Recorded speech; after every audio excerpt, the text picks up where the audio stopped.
இப்போ நம்ம டீ போடுறதுக்கு முன்னாடி பால்லாம் ஊற்றாதுக்கு முன்னாடியே ஒரு அரை டம்ளர் சுடுதண்ணி தண்ணியை ஊற்றி காய வச்சதுக்கப்புறம் 2 பட்டை, கிராம்பு 2, நல்லா இஞ்சியை தட்டி அதையும் அது கூட சேர்த்துடணும்.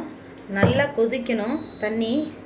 அந்த மசாலாலாம் அதில் தண்ணியில் நல்லா இறங்கினதுக்கப்புறம் பால் மிக்ஸ் பண்ணி டீ தூள் போடுறது இருந்தாலும் டீ தூள் போட்டு குடிச்சுக்கிட்டோம்னா உடம்புக்கு ரொம்பவே நல்லது. கெட்ட கொழுப்பு இது குறைக்கும். புதினா, ஏலக்காய் நுணுக்கி வச்சுருக்கோம். அதேமாதிரி அதில் ஒரு அரை டேபிள் ஸ்பூன் ஏலக்காய் தூள். இப்போ இந்த மசாலாலாம் நல்லா இறங்கிச்சு பாருங்கள். இப்போ நம்ம பாலை சேர்த்துக்கணும். மசாலா டீ போடுறதுக்கு பால் ஊற்றுனதுக்கப்புறம் மசாலாலாம் சேர்த்தோன்னு சொன்னோம்னா அந்தளவுக்கு கொதிக்காது, டிகாஷன் இறங்காது. நம்ம போட்டோன்னே பால் கொதிச்சனால இறக்கிற மாதிரி இருக்கும். முன்னாடியே இதெல்லாம் போட்டு நல்லா கொதிக்க வச்சு நல்லா இறங்கினதுக்கப்புறம் பால் சேர்த்துக்கணும். இப்போ ஒரு அரை டேபிள் ஸ்பூன் அளவுக்கு டீ தூள் சேர்த்துக்கணும்.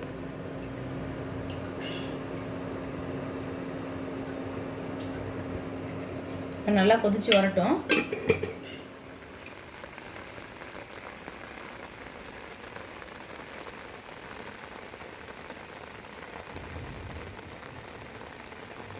டீ நல்லா கொதிக்குது. இதை லைட்டாக ஒரு ஸ்லாத்திட்டு மறுபடியும் கொதிக்க வைப்போம்.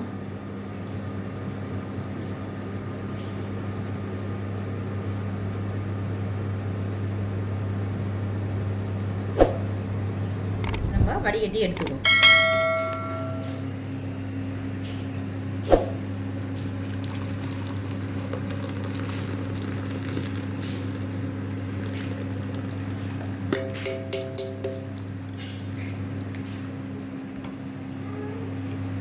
இப்போ நம்ம டீக்கு வெள்ளை சர்க்கரையோட நாட்டு சர்க்கரை தான் உடம்புக்கு ரொம்பவே நல்லது. அதனால் நாட்டு சர்க்கரை சேர்த்துக்குவோம். இப்போ அரை டேபிள் ஸ்பூன் அளவு நாட்டு சர்க்கரை சேர்த்தேன்.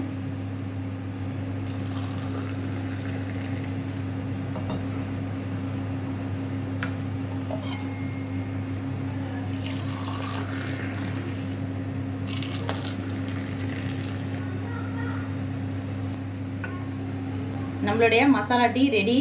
இதே மாதிரி நீங்களும் ட்ரை பண்ணி பாருங்கள். நம்ம சேனல் பிடிச்சிருந்தா லைக் பண்ணுங்கள், ஷேர் பண்ணுங்கள், மறக்காமல் சப்ஸ்கிரைப் பண்ணிடுங்க.